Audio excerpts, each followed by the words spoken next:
Wife, mother, Duchess. A journey from working class to Windsor. Kate Middleton's rise to royalty and influence is of international intrigue and admired the world over. Taking her place on the global stage overnight, tying the knot with the Duke of Cambridge, and swiftly making monarchy history in the form of their firstborn and third in line for the throne, Prince George Alexander Louis, we document her incredible journey and delve into the often undisclosed but sought-after history of who now is known worldwide as the Duchess. She is a very beautiful young woman who's very intelligent and rather polished. Born the eldest sibling of three, Catherine Elizabeth Middleton was born in Berkshire, England. Raised by mother and father, Michael and Carol Middleton. Both, of highly different backgrounds, found love was in the air as they incidentally met at Carol's occupation as an air hostess and Father Michael's job as an international dispatcher. It was on Michael's side that a glimpse into British aristocracy was already prevalent, born into a wealthy family from Leeds, West Yorkshire. And Carol's side, a decidedly working-class group of coal miners and builders. I think the ways the Middletons have been integrated into royal life, so to speak, has been quite seminal and unprecedented. Often girls would marry into the royal family and their in-laws would sort of be ignored or shoved away. The Middletons are hugely interested, a family that's married into the House of Windsor. And what they did is what good parents have always done. They've invested in education. It cost them a lot of money. They sent all of their three children to good schools. In the case of Kate, to Marlborough School, which is one of the top public schools, which means private in British terms, schools, where she did quite well. It was thanks to this success that Kate, sister Pippa, and youngest brother James were set for an interesting, diverse, and financially forward upbringing. Becoming a student at the University of St Andrews in Scotland, it was here that she first became aware of Prince William of Wales, all through the fortune of sharing a dorm room during her time there. The pair shared several classes during their studies and soon became friends. She was popular, she was diligent, she worked hard. She ended up going on to Down House at the age of 13. And she had two pretty miserable terms there. She didn't like it, she was picked on, she wasn't academic enough, and she really felt the pressure there. So I think after two unhappy terms, her parents decided that they would pull her out, and they went to try Marlborough. The mixed school now in Wiltshire. At the university they shared rooms to start with and then shared a cottage with some friends. And as they said, you know, by their own account, they said that they were friends first and then the romance began. And it seems that the royal family were protecting William. It's about William to start with, but then William and Kate when the relationship began, because they did a lot of their early courting in St Andrews at the Queen's estate in Balmoral. Away from prying eyes, lots of privacy, lots of time to develop the relationship. They were friends at St Andrews University before they went on to start going out with each other. Kate at the time counselled William in changing his course. He didn't like what he was studying and she encouraged him not to leave and go back down to London, but to stick with it and do something a little bit different. It wasn't until 2002, after Kate's appearance in an exclusive fashion show fundraiser, that William became more and more intrigued by Miss Middleton, especially the dress that she was wearing that evening. We have a very particular picture of her in that respect. She's quite reserved. But, you know, this is the same girl that when she was trying to pull Prince William, she was wearing a see-through out dress and sashayed down a catwalk. So, you know, that was quite a bold thing to do. So she can't have been shy or backward at coming forward in that respect. So I think we get one impression of her in that respect. When they split up, she went to a bunny girl party, dressed with the ears and everything. So look, there's got to be two sides to her, but at the moment she doesn't really seem to want to put a foot wrong. Does it occur to you that it's somewhat inappropriate for a future Queen of England to have been photographed in? It does, but back then I'm sure she had her reasons for wearing it. We still don't know whether she was put in it or if she chose to wear it, which I like to think she chose to put it on because she thought it might be a bit of a showstopper. It's a part of history. Such a bond together, particularly on his side, was the fact that they had kind of quite different, very different backgrounds. He obviously had his parents had gone through a divorce, and then he had the tragic death of his mother, whereas she was quite an ordinary girl by all accounts. She lived a quite idyllic life, her family got on very well, it was all very harmonious, and it was almost like she brought something new to the table for William, and so he found a bit of solace in the fact that she had such a tightly knit family. He really enjoyed going to visit her parents at weekends, and I think that probably gave him something that he didn't have from his own family. After a complex start for the pair, Romance was in bloom. The relationship was held closely undercover, mostly due to the prince's extreme distrust of the press. However, a slipping, cautious approach led to Kate being caught by paparazzi while on a royal family ski trip, leading to an immediate response and their relationship being the subject of intense scrutiny, prejudice and tabloid attention. Rumours spread that Middleton was certainly more than a close friend, and some tabloids led the headlines, suggesting she was being groomed for a potential position of royalty. What you have with William is a guy who has learnt lessons. And there's really nothing any of those grey-suited men from Clarence House could genuinely tell William that he doesn't already know about the press. And he understands the media. He understands that as a royal, you're never going to be elected. But that doesn't mean that public opinion isn't incredibly important to you and your longevity. And William, I think, really understands that. He gets it. He is very, very open and willing to forge relationships with the press. But he wants it on his terms, and he does not want a repeat of what we saw with Princess Diana. At all times, they were highly discreet. They were almost never seen together. They were, even with their friends, they didn't allow any gossip to start. People speculated, but there was nothing definite which proved that they were an item. And I think the fact that she was discreet and that she wasn't blabbering on about her love or her regard for Prince William, I think that stood her in good stead. I think everyone was terribly nervous, not least William and Kate. I mean, it was the first time they had met the British media. I'd seen them at nightclubs before. I'd spent my time, watching them at polo matches and charting this amazing relationship.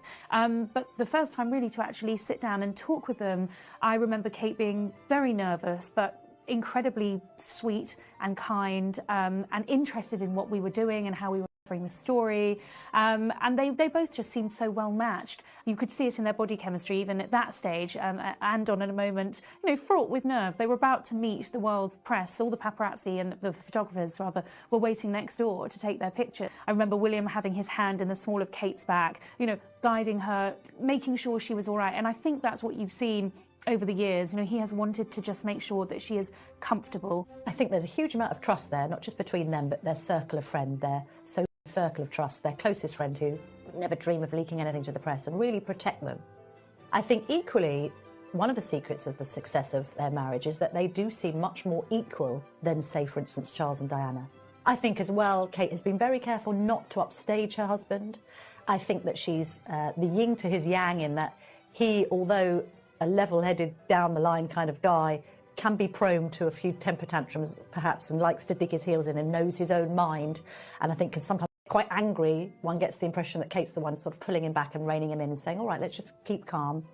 And I think as well, why Kate's brilliant for William is she has been so well brought up in such a loving and stable family, the kind of family, let's face it, the prince has never really had, that's hugely grounding for him. And actually her middle-classness and her lack of aristocratic airs and graces, and the fact that she isn't royalty is no bad thing, because it dilutes the royal family a little bit, and it reminds this man who has been brought up knowing nothing else but royal life what real life is like. And I think for their children that provides them with a much better grounding with which to grow up. Never before have members of the royal family been seen in the same way as we view celebrities, but Kate and William are a very good-looking pair, and because they come across so down-to-earth, I think we're viewing them in a completely different way.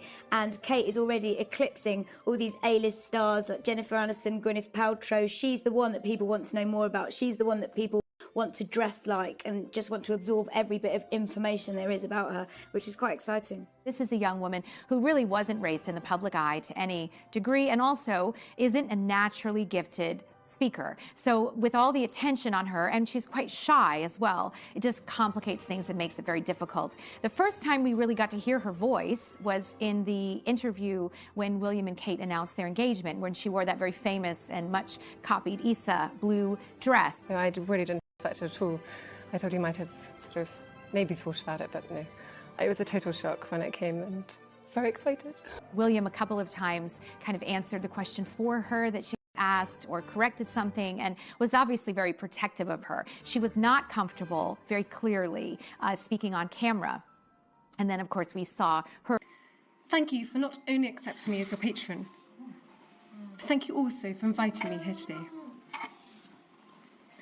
You have all made me feel so welcome, and I feel hugely honoured to be here to see this wonderful centre. I'm only sorry that William can't be here today.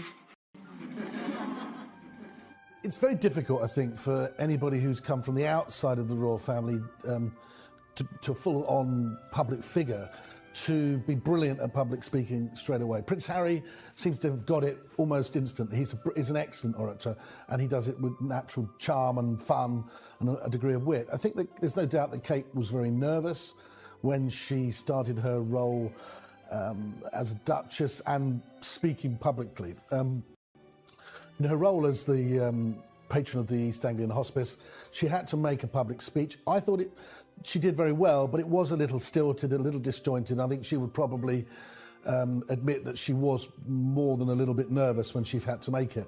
But in time, I think she's improved. She's undoubtedly had some help, I would think, from external advisors. I mean, Princess Diana herself used Peter Settleland to help train her in public speaking. In fact, she used to have marbles put in her mouth to help her speak more clearly. I don't know if Kate's gone to that extreme, but she certainly has improved. She's certainly more confident. And from the time I saw her when she delivered her first speech to the one she delivered in Singapore, she was much improved. The couple's official engagement was announced in November 2010 during a vacation to Kenya, where William presented Kate with his mother's engagement ring. William's decision to give Kate his mother's engagement ring, for outside observers, we might look at that and say, that wasn't a great marriage, really, on the grand scheme of things. I think what it means for William has a far more intimate meaning. Prince William will rarely ever talk about his mother publicly. He will very, very rarely do anything to kind of draw comparisons with him and his mother. And certainly he hates the thought that Kate might be seen as the new Princess Diana. But his decision to give her his mother's engagement ring, I thought, was very significant, because it sort of showed that William wanted his mother on his big day to be right there at the very heart of what was going on. And actually it was quite, in a non-sort of soppy way, I thought it was quite touching. And the ring gives us all permission to look again at this union, particularly because Charles and Diana's marriage went so bad and began, we now know, on such rocky foundations. It may be that we're imagining it, we're just hopeful and optimistic, but it looks like this one is different. It looks like this one is very much... People would have inevitably made those comparisons privately. I felt on the day when it was obvious that was the ring he'd given her, I felt that was his way of taking control of that narrative and taking control of that story. That's what I think it was. William and Kate, to me, are about the future. I don't like to look back and compare her to Diana, because she is her own woman, and William and Kate, I think, have their own idea of what they want to do. The couple then announced plans to live in North Wales, where Prince William was stationed with the Royal Air Force after their marriage. Well, actually, William has got a kind of cake-and-eat-it scenario, because he's gone and retrained as an air ambulance pilot, which means he can remain flying, which is his first love. It also means he can have a career aside from the royal family, and it's in a perfect arena, of course, because he's going out and helping to save lives. Well, before I started Search and Rescue, I had a little brief introduction to it, and it was immediate to me. I spent 3 hours flying with the guys, and it was totally apparent to me straight away how important the job is, and the skills the guys employ, the flying aspects, the general airmanship you need to have around you, and all the wits you need to survive the weather and whatever sort of situation you're thrown into. It definitely is advanced flying, and it's rewarding, so it put the two together, and it's a fantastic job. I think it's important that he has that time where he feels he's doing a proper job, as well as the time when they spend together, when they are working together as members of the royal family. No, it's pretty rich coming from a ginger, so I'm quite happy to do that on the spine. He's a good-looking ginger, it's all right. Peter's both. After the official announcement of the pair's engagement, it was 6 months after, on April the 29th, 2011, that the marriage was to commence. The marriage, the ceremony, the wedding, just actually puts a seal on what everybody has been aware of for a long, long time. As Prince Charles said when he was asked about the engagement on the day it was announced, Well, he said they'd been practising long enough. So maybe we just ask your reaction to the wedding, please, sir. Obviously thrilled, thank you very much. Practising for long enough. So it's been very important for the royal family this time around to make it clear that they're not trying to push the idea of some sort of fairy tale wedding. This is about a wedding between two ordinary people who love each other. And so they wanted to really par down all of that frivolity. So the dress was much more simple. For example, Kate arrived at the cathedral in a car rather than a coach. And so there were a whole load of subtle differences throughout the day to make that very, very clear. Closer eyes were on the dress that Kate was due to wear, designed by Sarah Burton, a fact that remained a secret until that day. In terms of style, Kate Middleton is very serene. She's not someone who would wear anything particularly outrageous, apart from the see-through dress she modelled in her catwalk show at university, which has appeared in every single paper ever since those two got. Kind of style that a lot of women actually feel that they could replicate, because it's nothing too complicated and fussy. Yes, she's very tall and slim, so she can carry a lot more off than perhaps everyone can, but she's just very, very well groomed. She seems to know exactly the kind of thing she likes. She always wears kind of your wraparound style dresses that are just down to the knee. And she's now this real figurehead for style in all sorts of magazines. My magazine's writing about her all the time. So it's her dresses and particularly her hair and how you get it so glossy. I think Kate Middleton has enough courage and an individuality to choose from all over the world who she wants as her designer. Well, believe me, the decision about what dress designer all of the Middletons were going to use raged for some time, and it was a really difficult decision for them. For example, Carol Middleton, she was going to have a dress designed by Linda Chirac, and then she shoved that out of the way at the last minute because all of these women knew picking a dress designer was so important. Tying the knot at Westminster Abbey in London, all eyes were on the most important royal wedding since that of Charles and Diana. This is when the British come into their own. We have all the equipment, we have the household cavalry, we have the wonderful carriages, we have those ancient Rolls Royces, and there's a great spirit here. A spirit I think you could say was evocative of 1981 and the wedding of Prince William's parents, Charles and Diana. There's a real enthusiasm for it. What my opinion of the dress was that it was youthfully regal. It was modern with a classic twist to it, which was fantastic because I didn't want Kate to sort of lose touch of Kate in the whole pageantry of this occasion.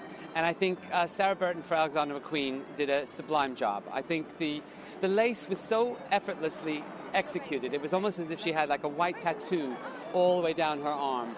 The fine buttons, and then you saw that quintessential McQueen detail on the ruff of the spine. I thought the skirt was just enough skirt for a venue like the Abbey. I think, you know, to have something slimmer with a long train, she might not have filled that space with the sort of ease as she did with this dress. But I thought she looked very, very beautiful, very exquisite, seriously polished. Royal sources tell me that the royals indicated very strongly to Kate that they would prefer her to wear her hair up for this very special occasion. However, Kate had her heart set on wearing her hair down with long flowing curls, which is her favorite way to wear it, and actually William's favorite as well. They ended up compromising on her look. She had kind of a half up, half down. So from the front, she had an updo. From the back, she had the long flowing curls. William looked fantastic in that sort of royals and blue red uniform. Very unusual. Matched the red of that carpet that went up the centre of Westminster Abbey. He looked marvellous. And the white gloves when he was waving at crowds, he looked the dashing prince. If only he could have ridden up to Westminster Abbey, he would have been the perfect prince, wouldn't he? William and Harry, when they came out, I mean, it was all about metallics, wasn't it? I mean, especially with Harry, with the gold braiding and frogging. I thought William's choice of the red was fantastic. I mean, Kate's heart must have gone pitter-patter completely when she saw her prince standing there. And I caught that glimpse of Harry when he took a sideward glance at seeing Kate while William turned the other way, and he said, His brother, she was beautiful. And that was really, really charming between the two boys. And it was very important to Kate that William be surprised when he saw her. And he certainly seemed to be even getting a touch emotional when he turned and finally looked and saw his bride. Of course, Harry at his side was peeking the whole time and even was overheard saying to William, "She's here, she's here." It was a very exciting moment, very romantic moment. Kate was met by Queen Elizabeth shortly before the wedding, in which it was conferred that her royal title would be Catherine, Her Royal Highness, the Duchess of Cambridge. In the beginning, Kate Middleton had a great deal of support from the royal family, which was really instructed by the Queen, to make sure that she knew as much as she could possibly know in what to do in every situation. Bearing in mind, of course, she didn't really grow up in this world. There were things like learning how to get out of a carriage without exposing your modesty and things like that that you would never think you would have to learn. But of course, a woman in her position would certainly need to know how to weigh down the hem of your dress to make sure it doesn't blow in the wind. There were all kinds of small details, little bits of etiquette, how to sit, who to curtsy to, who not to curtsy to, what fork to use, whatever else, that they felt she needed to know. She was actually given lessons on how to be a royal wife. Kate hopefully stepping up a little bit more and taking on more responsibilities in her own royal role and growing in confidence into her royal role. It is still early days, but I think there's a sense that we want her to perhaps reach out a little bit further than she has done. But it's going to be softly, softly. They're in no rush, that couple. People forget William isn't heir to the throne, his father is. He's second in line, so there's still time. And the Queen is still going as strong as ever. So at the moment, I think maintaining the status quo is key. You know, once you married into the royal family, you became a Windsor, and that was that. Well, it was different when Kate and William got married, and when William asked Kate to marry him, he made it very clear that she wouldn't have to leave her family behind her once she married into his family, promised her that they'd always stay a part of the family, and they have done, whether it's joining the Queen at Ascot or being on an important barge within the Queen's fleet at the Diamond Jubilee celebrations. Given she is a commoner, the royal family have a high opinion of Kate. Prince Charles in particular was close to her from the early days. Camilla has obviously become involved. Camilla Parker Bowles, now Prince Charles's wife, has become involved and even took her to lunch quite publicly before the wedding as a real show that she's accepted Kate into the fold. The Queen and Prince Philip haven't met her as many times, but you wouldn't expect them to because they are still much more formal and ceremonial in terms of how they live their life. But they did, just the week before the wedding, manage to meet Kate's parents, which was quite significant too.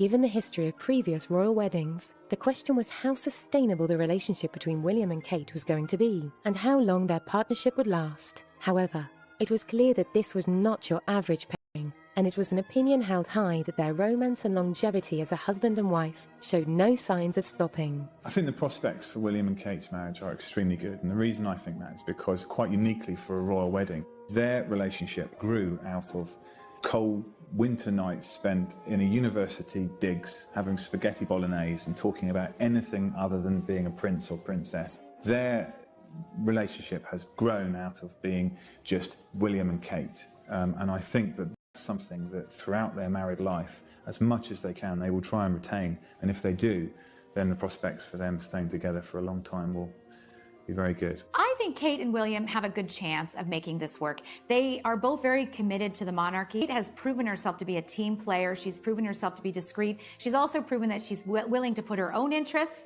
behind the interests of her husband. I think also they've been together for 8 years. They've seen each other through a variety of circumstances, and William seems to be doing a much better of preparing Kate for royal life than Charles did for his mother. So Kate has a support system in William. She has a support system in her family, which Diana also didn't have. And she has a man she's known for 8 years, and she spent an awful lot of time getting to know. I think they've got a good shot. They're a stable, happy family. They represent what is good about marriage and what is good about having an extended family. And the royal family themselves, that is part of their role. I'm sure the Queen is delighted with that. It's tough being married. Whether you're a prince or you're a pauper, it's tough. You have to work at it. It's a constant renewal every day.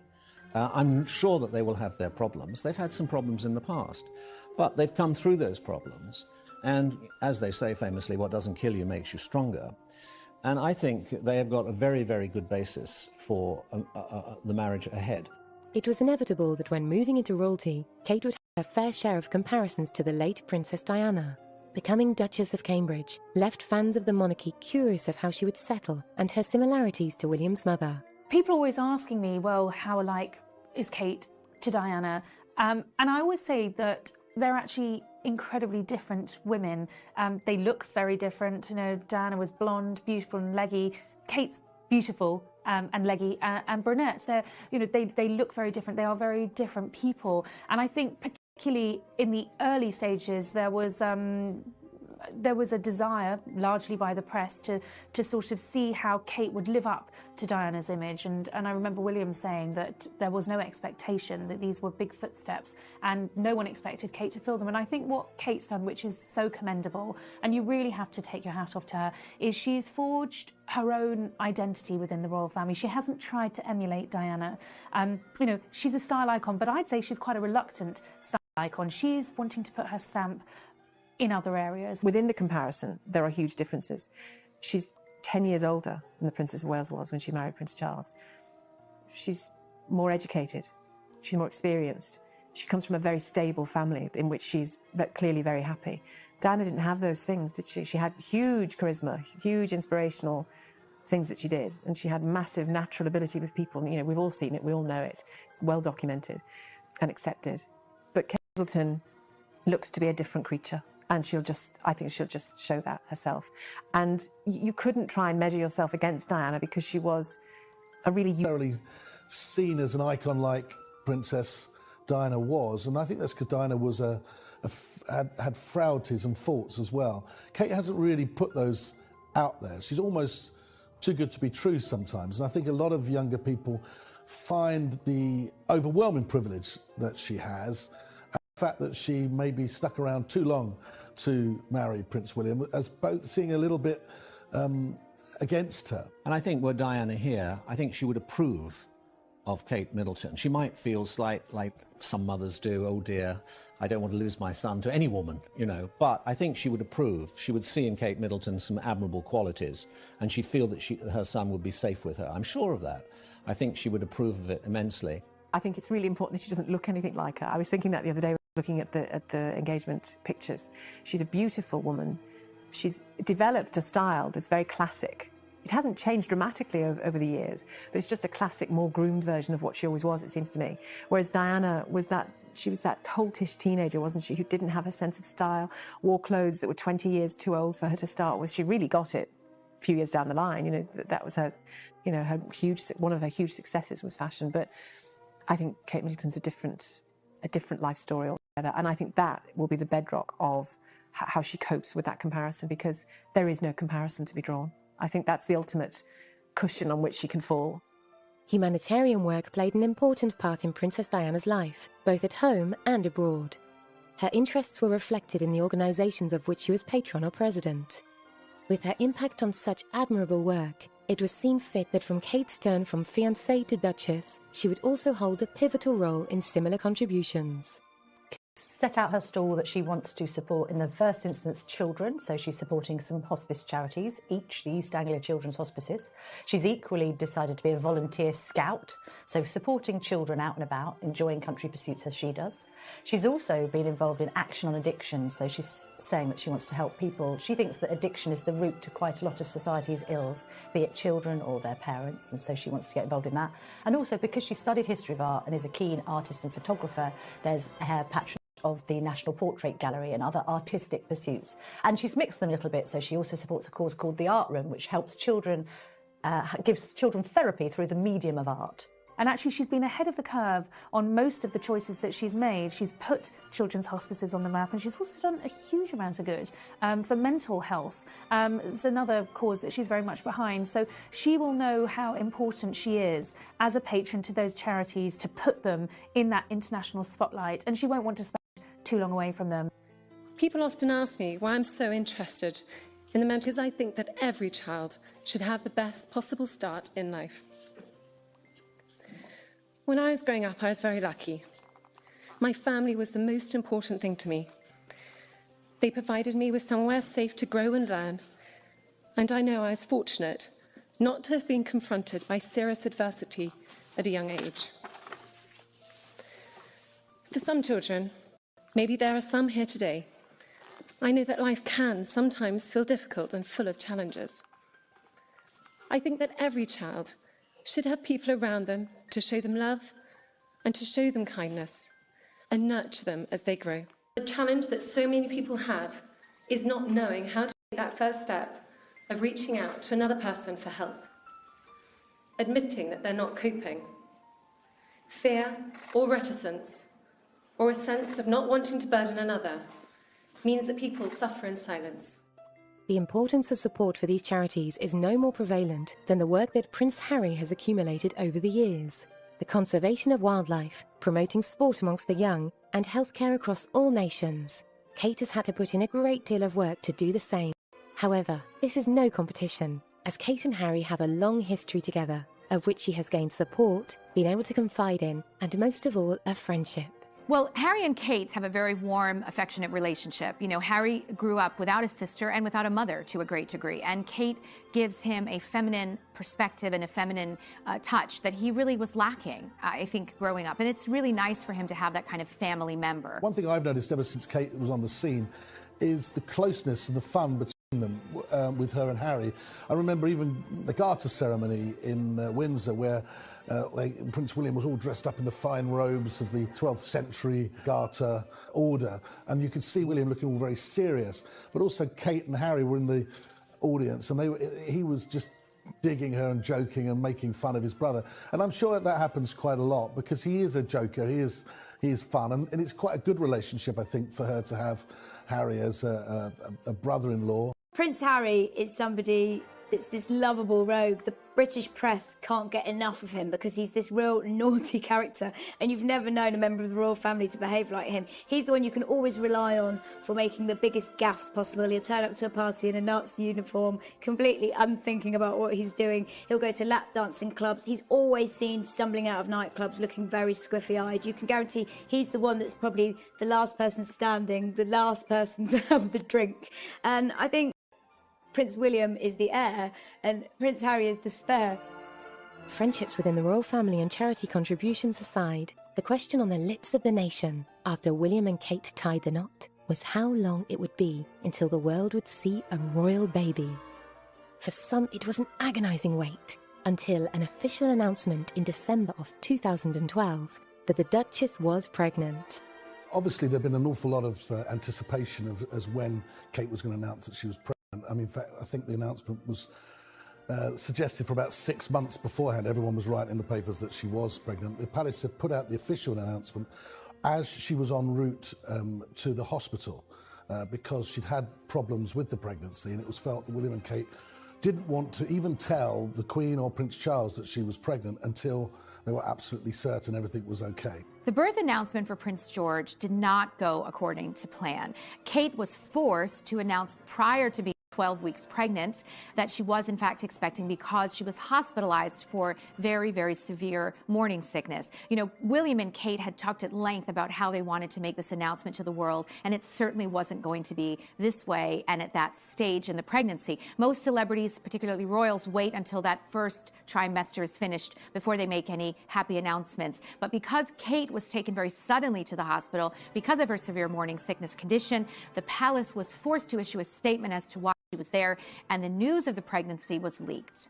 Well, back in 2013, there was huge celebration over the birth of Prince George. I remember broadcasting for numerous international networks outside Buckingham Palace. Of course, it was the great Kate wait. I mean, we didn't know when this little baby was coming along, but when it was announced that the Duchess had gone into labour, I mean, there was no space in that press pen, I can tell you. We were all very, very squashed together. When news broke of Kate actually having given birth, I think at 8:34 in the morning on that Saturday, the press obviously instantly started speculating, well, will she leave today? And thinking as a mother, I thought, yeah, she definitely will, because you don't necessarily want to hang around hospitals too long, even if they are the Lindo wing and private and offering all frills.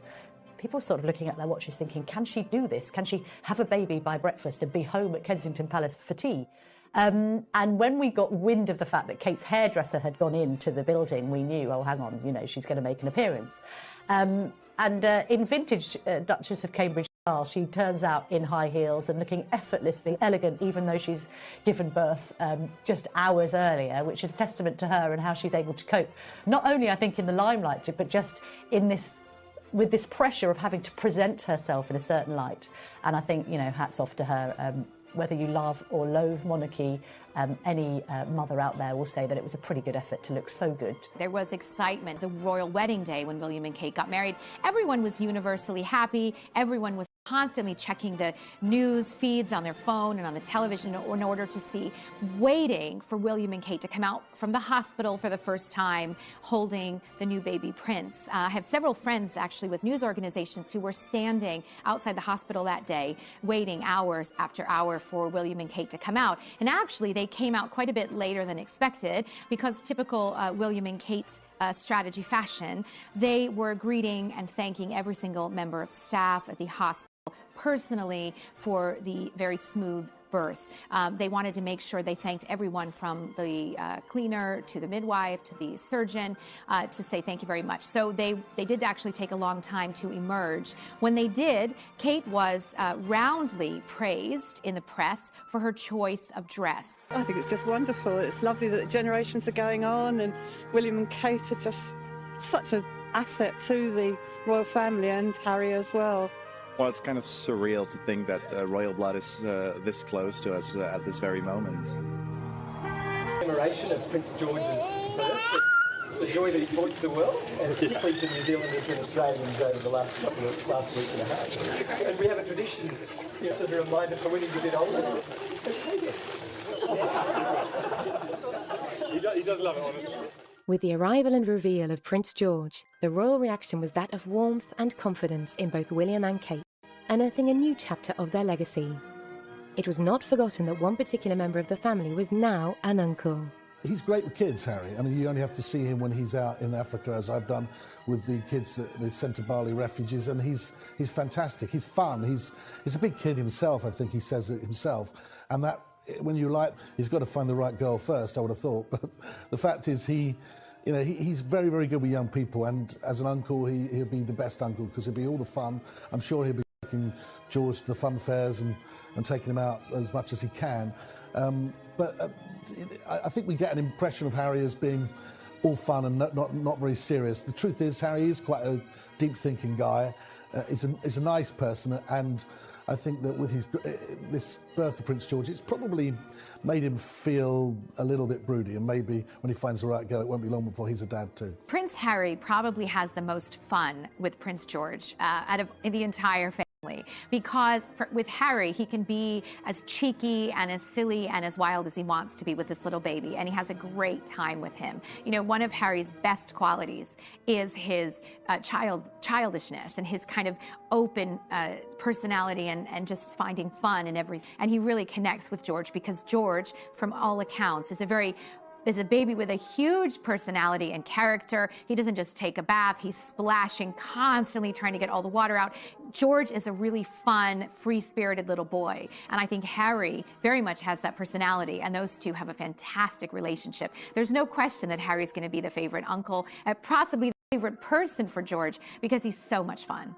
Another curiosity of the general public after Prince George's birth was that of following in royal footsteps, most notably the path of education he would lay and the social interactions he would have with other children born into royalty. Friends form the basis of a healthy maturity and are a key factor in development, so the curiosity stood strong as to who George would spend his early years playing alongside.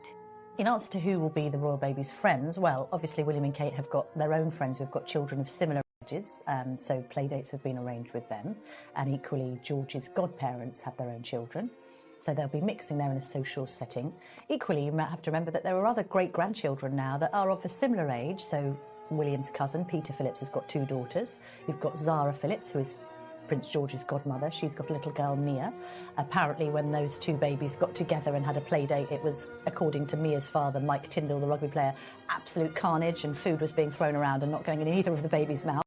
So you've always got scope for a friendship there. But I think gradually, like, as with any child, you know, there will be children who the child meets as well through school. They will follow a very similar pattern to their own parents, and I include Kate in that because she was privately educated like William from the start. Schools would be appropriate, and then move on maybe to Eton or even a day school, St Paul's, Westminster, something like that. My feeling is, though, that with both William and Kate being educated privately, Kate at Marlborough, William at Eton, that they would follow a similar pattern, simply because it's difficult, I think, for someone who's going to be the future king to be seen as just one of the boys or just normal, because and therefore somewhere like Eton would give them, or even some of the other top public schools like Westminster, St Paul's, would give them the peer group that would be easier for them to be educated in, really. You know, Prince William is a very loving, warm individual, and he and Kate have a very solid and affectionate relationship. They want that to translate to their children. Although they do have some support staff, they have kept it to a minimum because they don't want outsiders in any way affecting the dynamic of their close family unit. Following on from the birth of the future prince, in an unexpected short time, it was announced that there was not just one royal baby on the cards. In 2015, it was revealed that the Duchess was again pregnant with her second child, and with much less complications than with George. Both William and Kate were happy to announce that Princess Charlotte was on her way. And again, the world stood still as happiness reigned over the monarchy with the prospect of a baby sister for their son. Well, I think when it was announced that they'd had a little girl, it was a great cause of national celebration. Of course, a little sister for Prince George, the daughter that Prince William had always wanted, the granddaughter that Charles had always wanted, but actually, historically, a really important little girl, because she will hold her place in the lineage of succession. The antiquated male primogeniture laws were outcast just before Prince George's birth, in case he been a little girl. Now, had those laws not been changed, and had the couple or are the couple to go on and have another child that may be a boy, well, Charlotte would have lost her place in succession. With the laws being changed, she will hold on to that position. She is the fourth in line to the throne, and no little boy born hereafter will take that place away from her. So she is historically very, very important. Well, Charlotte's birth certainly does herald the dawn of a new era for girl power, in that we have a girl in a prominent position at the senior end of the royal family. Obviously, with the Queen, the ultimate exponent of girl power on the throne, but we face the prospect now of 3 kings in line, so we're not going to see another woman on the throne for many, many, many years. So how lovely to have Charlotte in this role, bringing up the rear. She's rather unkindly called the spare to the heir, as Prince Harry is, but as he has proved himself, it's a role that you can make your own, and I'm sure all eyes will be on Charlotte. In fact, there'll probably be even more scrutiny on her because she's female, but yeah, I mean, how great to have the pitter-patter of pink feet in the royal line of succession. They're very much hands-on parents. I mean, William made it very clear when George was born that he wanted to be a hands-on parent. He took time off to spend. They were very anti having an extended staff to look after their children, look after them. But I think as time has gone on, they've realised they do need that extra help. They can't just rely upon, say, Carol, Kate's mother, and other members of the family. They do need that because they're very much in the public eye. But William, in particular, wants to be a hands-on parent. Too doesn't really want to pass on the responsibility of motherhood either. But you know, when you're in the royal family, when you're in the public eye, it's very, very difficult to do everything. And I think that even Kate and William have found that, and so they are now realising that it's important to have the extra help that they require.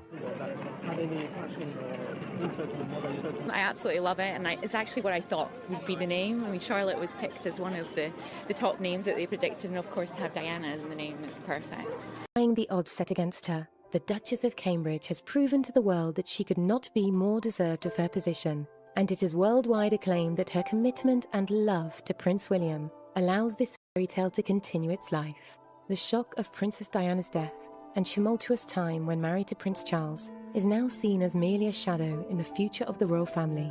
Gone, but not forgotten, it has always been clear that Prince William found something in Kate that we had all hoped for: a new sense of motherly love. You have to remember that as much as Princess Diana is famous for her warmth and just closeness to her boys, they very much did not have a secure, stable, warm family environment growing up. Their parents were divorced. There was very acrimonious.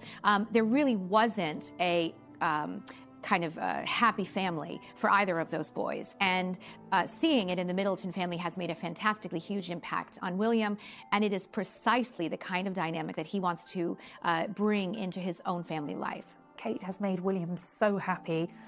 She'd be competition in the glamour stakes. You know, Diana was an incredibly beautiful woman. She loved her couture. couture. She loved to wear clothes as a fashion and power statement. But I guess she'd probably be taking Kate shopping, and I think they would have probably had a great friendship. But most importantly, she'd have loved Kate because Kate has given William what he always wanted, a wife to love and a beautiful family and great happiness. I think that Kate Middleton will be the people's princess. She won't be condescending to the ordinary people. She will be her own self. But I think there'll be a lot of people who can identify with her and her background and where she's come from. And particularly as she succeeds in the job, I think they will warm to her. They will see that she hasn't gone out in order to get a prince. They'll see that it's been a mutually arrived at relationship. And they will recognise that, for once, this is a love. Or if she chose to wear it, which I like to think she chose to put it on because she thought it might be a bit of a showstopper. It's a part of history. Such a bond together, particularly on his side, was the fact that they had kind of quite different, very different backgrounds. He obviously had his parents had gone through a divorce, and then he had the tragic death of his mother, whereas she was quite an ordinary girl by all accounts. She lived a quite idyllic life. Her family got on very well. It was all very harmonious, and it was almost like she brought something new to the table for William, and so he found a bit of solace in the fact that she had such a tightly knit family. He really enjoyed going to visit her parents at weekends, and I think that probably gave him something that he didn't have from his own family. After a complex start for the pair, romance was in bloom. The relationship was held closely undercover, mostly due to the prince's extreme distrust of the press. However, a slipping, cautious approach led to Kate being caught by paparazzi while on a royal family ski trip, leading to an immediate response and their relationship being the subject of intense scrutiny, prejudice and tabloid attention. Rumours spread that Middleton was certainly more than a close friend, and some tabloids led the headlines suggesting she was being groomed for a potential position of royalty. What you have with William is a guy who has learnt lessons. And there's really nothing any of those grey-suited men from Clarence House could genuinely tell William that he doesn't already know about the press. And he understands the media. He understands that as a royal, you're never going to be elected. But that doesn't mean that public opinion isn't incredibly important to you and your longevity. And William, I think, really understands that. He gets it. He is very, very open and willing to forge relationships with the press. But he wants it on his terms, and he does not want a repeat of what we saw with Princess Diana. At all times, they were highly discreet. They were almost never seen together. They were, even with their friends, they didn't allow any gossip to start. People speculated, but there was nothing definite which proved that they were an item. And I think the fact that she was discreet and that she wasn't blabbering on about her love or her regard for Prince William, I think that stood her in good stead. I think everyone was terribly nervous, not least William and Kate. I mean, it was the first time they had met the British media. I'd seen them at nightclubs before. I'd spent my time, watching them at polo matches and charting this amazing relationship. But the first time really to actually sit down and talk with them, I remember Kate being very nervous, but incredibly sweet and kind, and interested in what we were doing and how we were the story, and they both just seemed so well matched. You could see it in their body chemistry even at that stage, and on at a moment fraught with nerves. They were about to meet the world's press. All the paparazzi and the photographers rather were waiting next door to take their picture. I remember William having his hand in the small of Kate's back, guiding her, making sure she was all right. And I think that's what you've seen over the years. He has wanted to just make sure that she is comfortable. I think there's a huge amount of trust there, not just between them, but their circle of friend, their circle of trust, their closest friend who would never dream of leaking anything to the press and really protect them. I think equally, one of the secrets of the success of their marriage is that they do seem much more equal than, say, for instance, Charles and Diana. I think as well, Kate has been very careful not to upstage her husband. I think that she's the yin to his yang in that he, although a level-headed, down-the-line kind of guy, can be prone to a few temper tantrums, perhaps, and likes to dig his heels in and knows his own mind. And I think can sometimes be quite angry. One gets the impression that Kate's the one sort of pulling him back and reining him in and saying, all right, let's just keep calm. And I think as well, why Kate's brilliant for William is she has been so well brought up in such a loving and stable family, the kind of family, let's face it, the Prince has never really had, that's hugely grounding for him. And actually her middle classness and her lack of aristocratic airs and graces and the fact that she isn't royalty is no bad thing, because it dilutes the royal family a little bit, and it reminds this man who has been brought up knowing nothing else but royal life what real life is like. And I think for their children that provides them with a much better grounding with which to grow up. Never before have